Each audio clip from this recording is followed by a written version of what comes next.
stop it, no. Where's your toy? Lay down, let go. Debo, Debo, stop it, no. Where's your toy? Lay down, let go. A time for loving, a time for kissing, a time for being Debo. A time for laughs and for taking laps, a time to just let him go.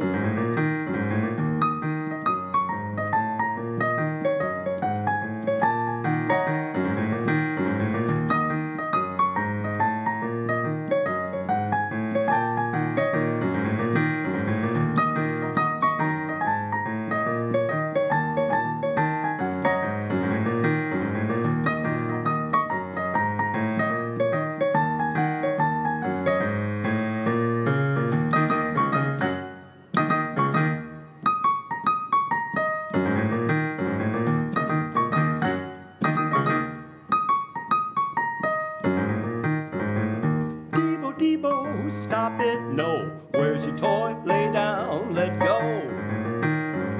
Debo, Debo, stop it, no. Where's your toy? Lay down, let go. A time for loving, a time for kissing, a time for being Debo.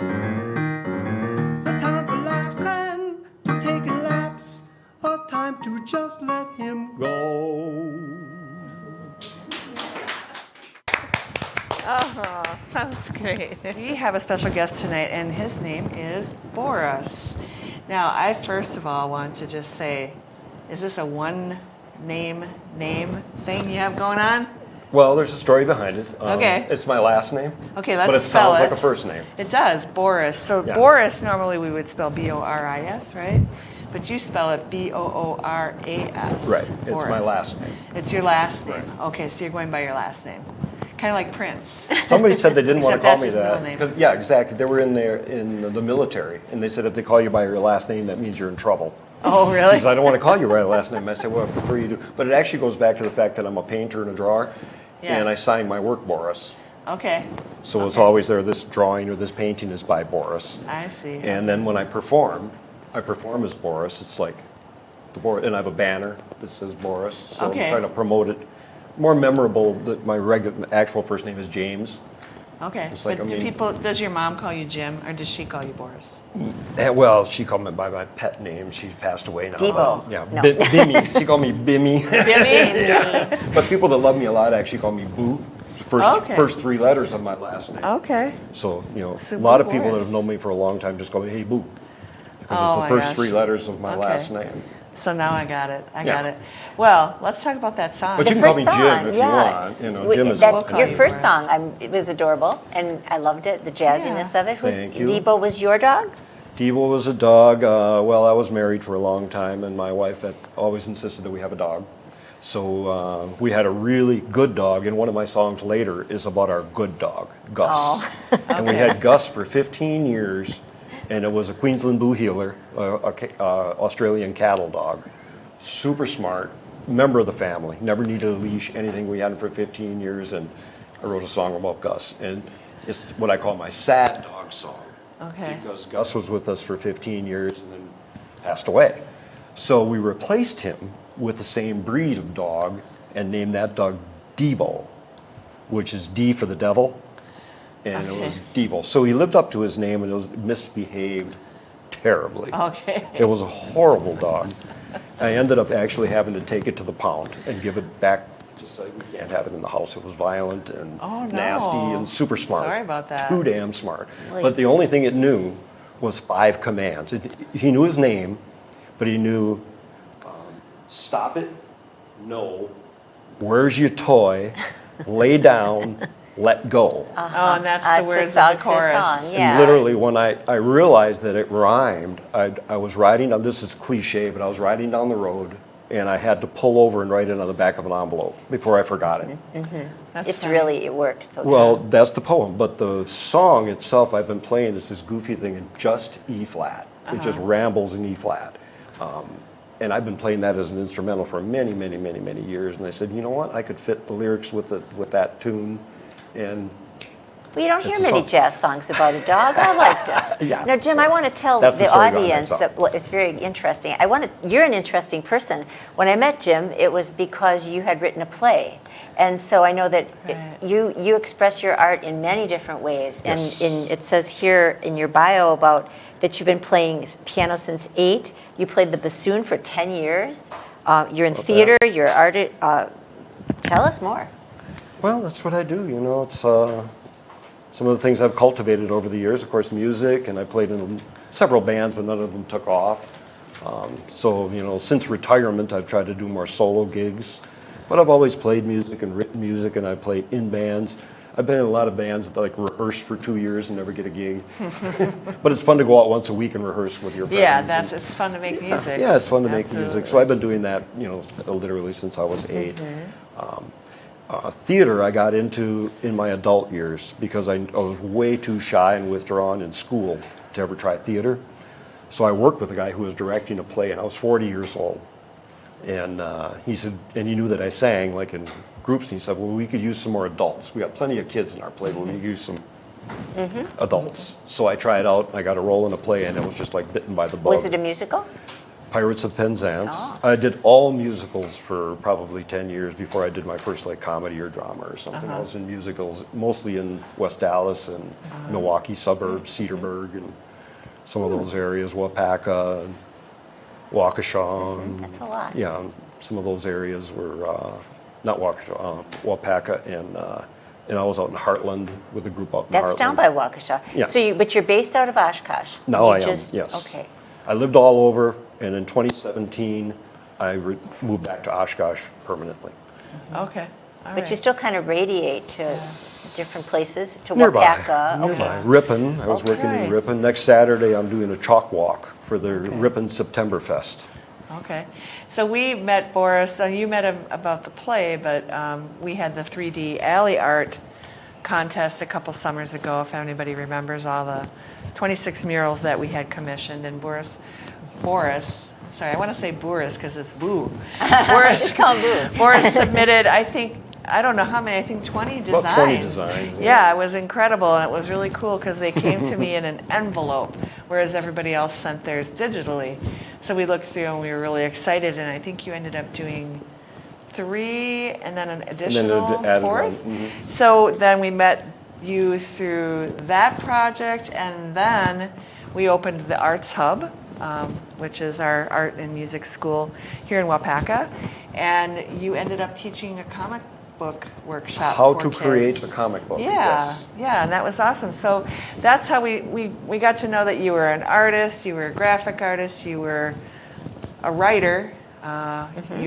I think we found out about the plays Playwright, and you're a musician. So That was the last thing I found out that he was a musician. Right. When I found out he was going to be on Waupaca Local Live, I thought, oh, he does that too.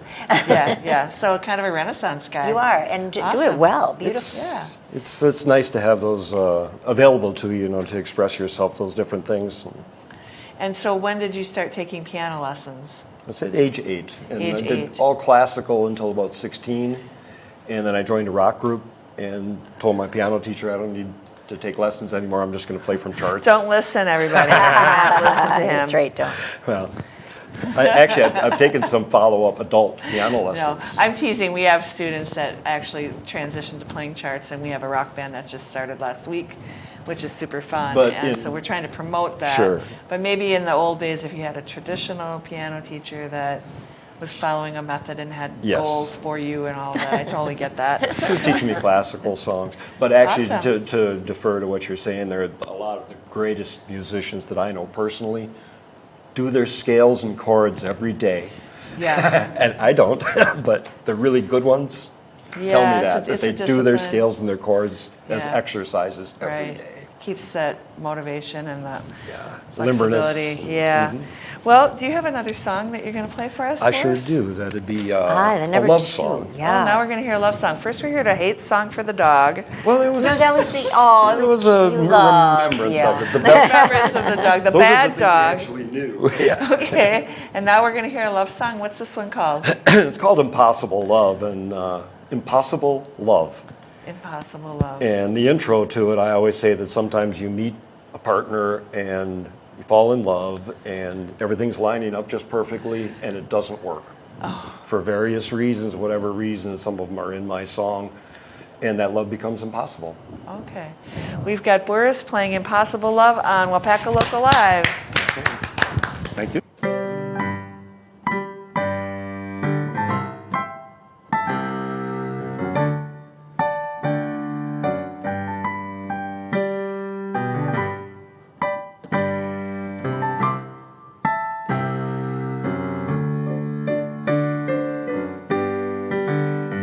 Well, impossible love, lost and gone, over before it's done.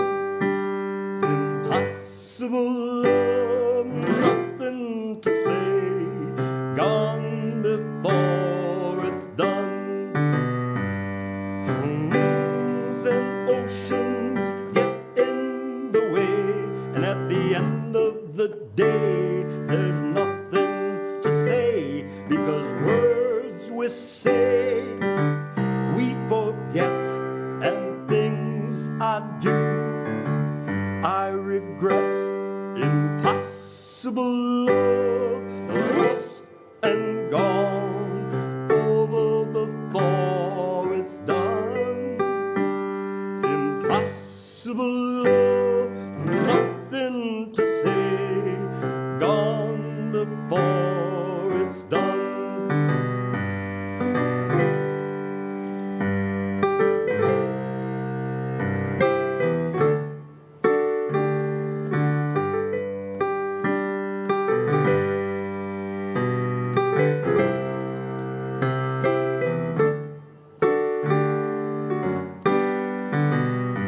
Well, how long must we wander without someone to caress? I'm weak, but I'm strong, sometimes right, but often wrong.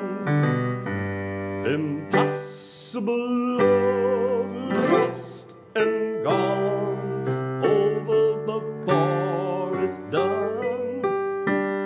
Impossible love, nothing to say, gone before it's done. Well, impossible love, lost and gone, over before it's done. Impossible love, nothing to say, gone before it's done.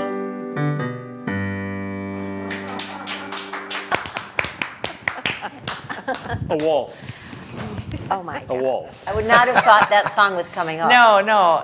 And it was just like, you know, I really hope that when people listen to this on the radio, they also tune in and watch You it. got to see him. You got to play see that what song. he's doing, man. Right. It's- Well, Right. someone compared me, I played that for a contest one time, didn't win anything, but one of the judges compared me to Victor Borga. Well, there's that. And That like, sounds a lot of people don't know true. who Victor Borga was, but he was Right. a performance piano player. Yeah. Sure.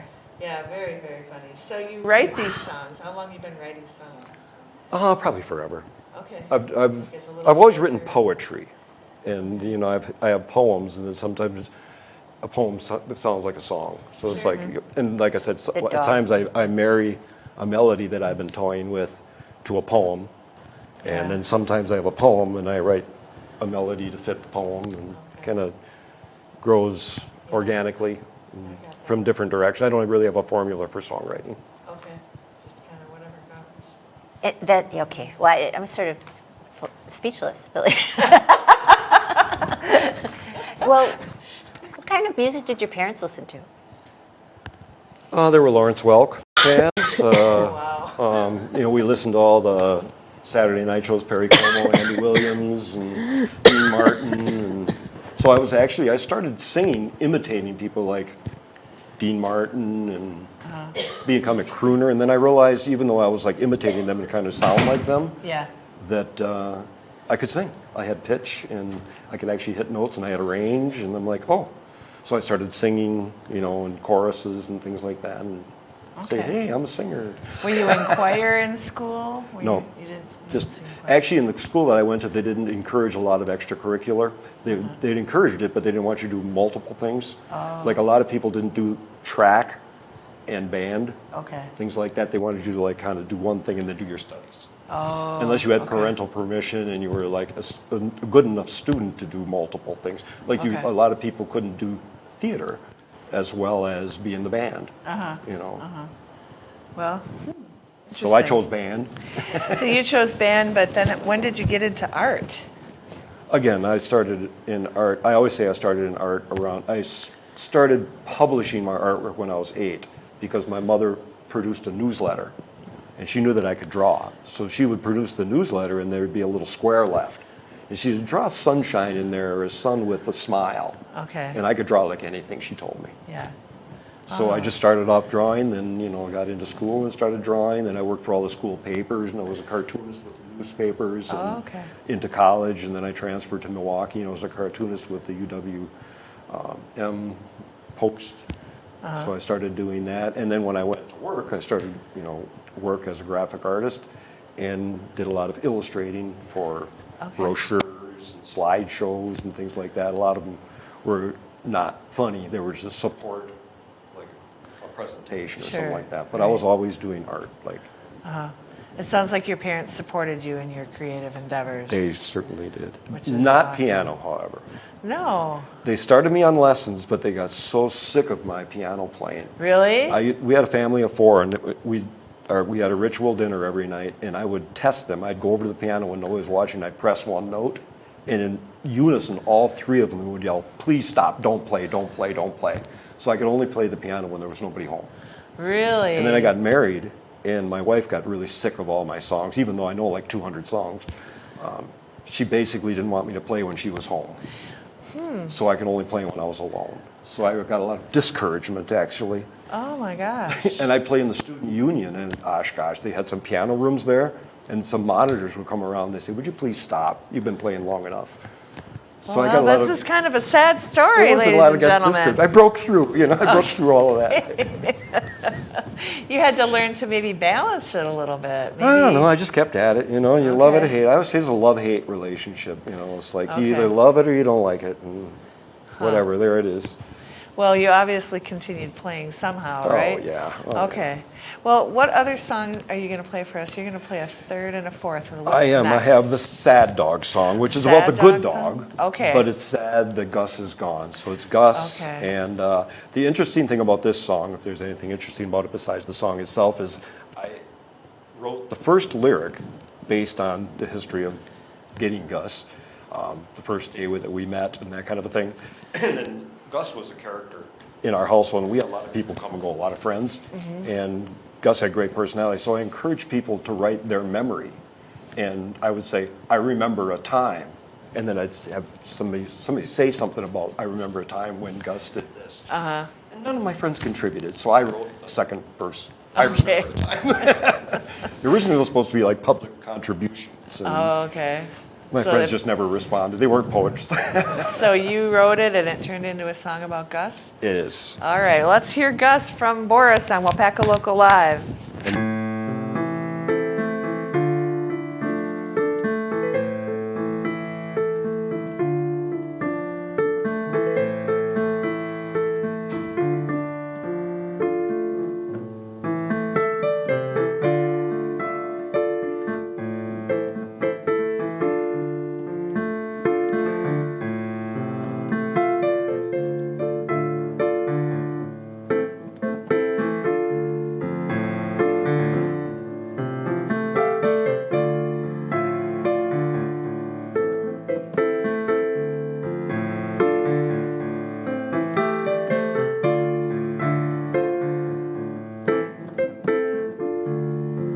Well, I remember the first time we met. It was an '88 Christmas Day. I thought he looked like an ugly baby, one in need of a shave. He stayed a puppy for 2 years. Sometimes he acted insane, but he's the smartest dog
living room and he listened to every note.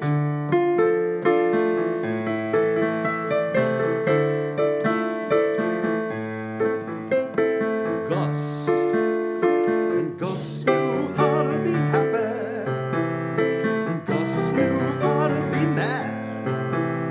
I realize he's gone forever, and I feel sad.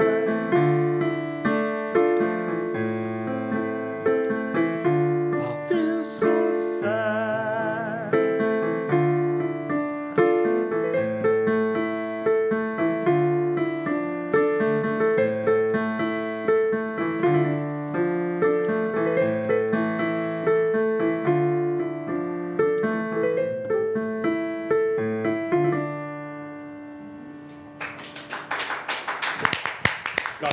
Nice. That was a sad song. Yeah, I have, sometimes when I'm in the right mood and without so many spotlights on me, I get a little choked up singing like the last verse about how I really miss them.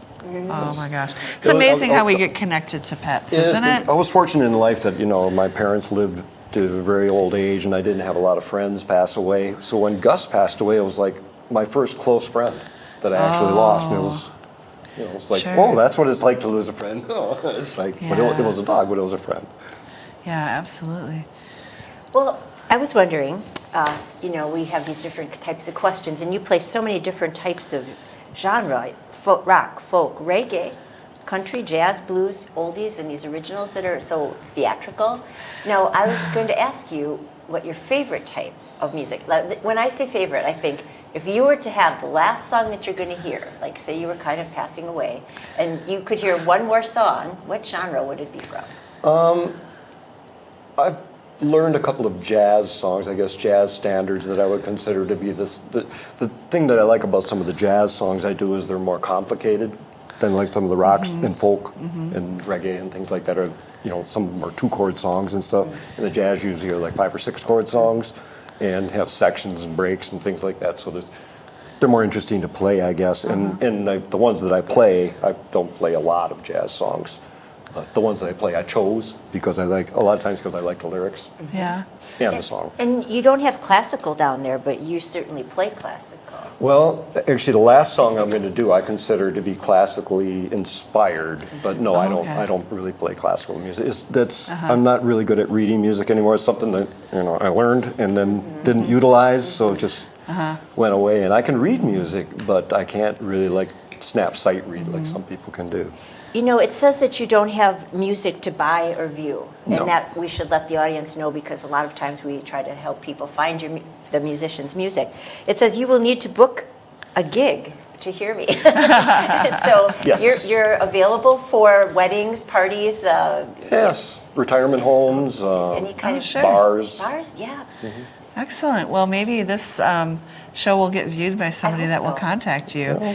And we can talk after the show about some local options. I know you're not from here, but I adapt my set Yeah. usually to the venue as well, Okay. so if I'm in a bar, I play more upbeat things. If I'm in a retirement Yeah. home, I play Mac the Knife and a bunch of oldies and things like that.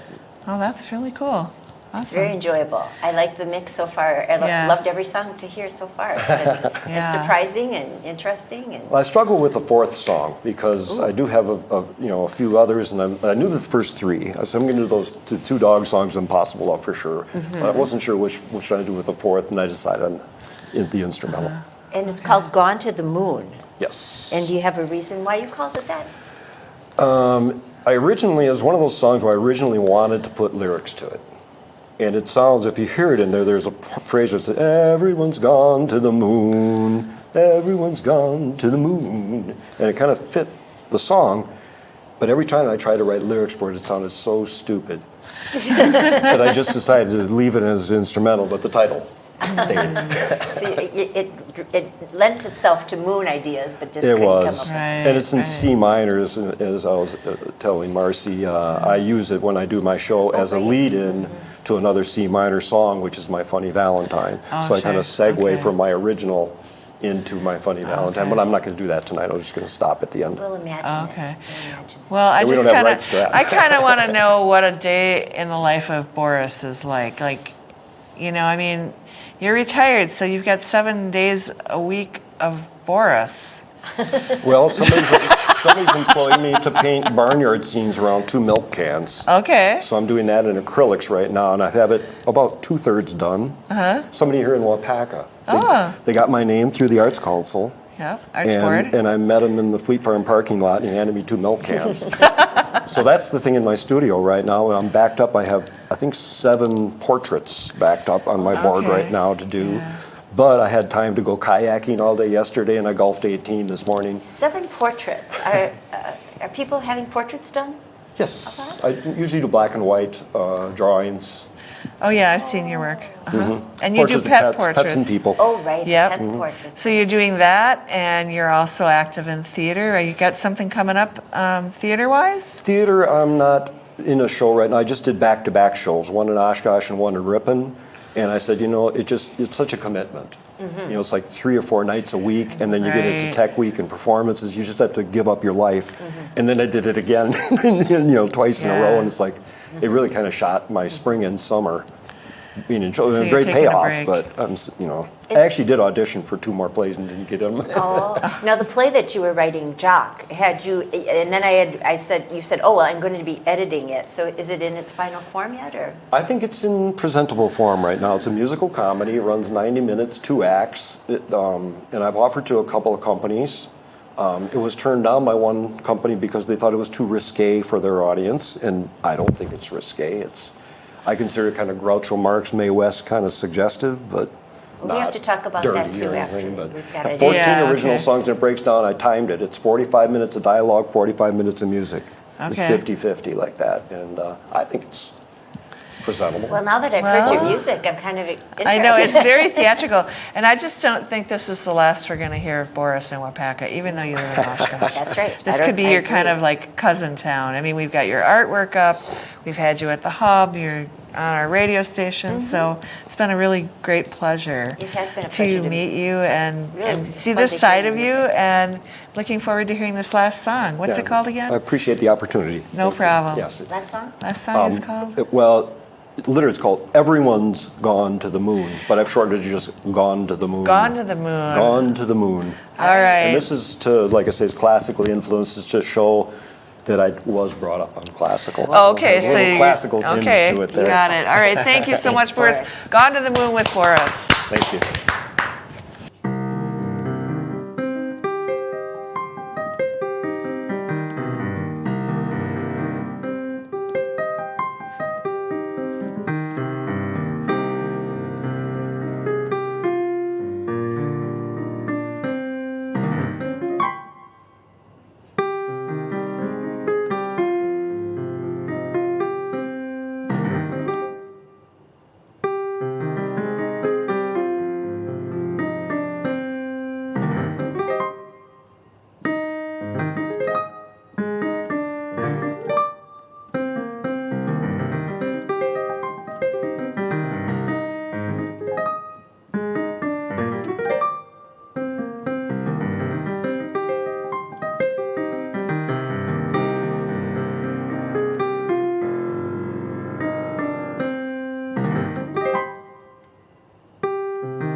Thank you.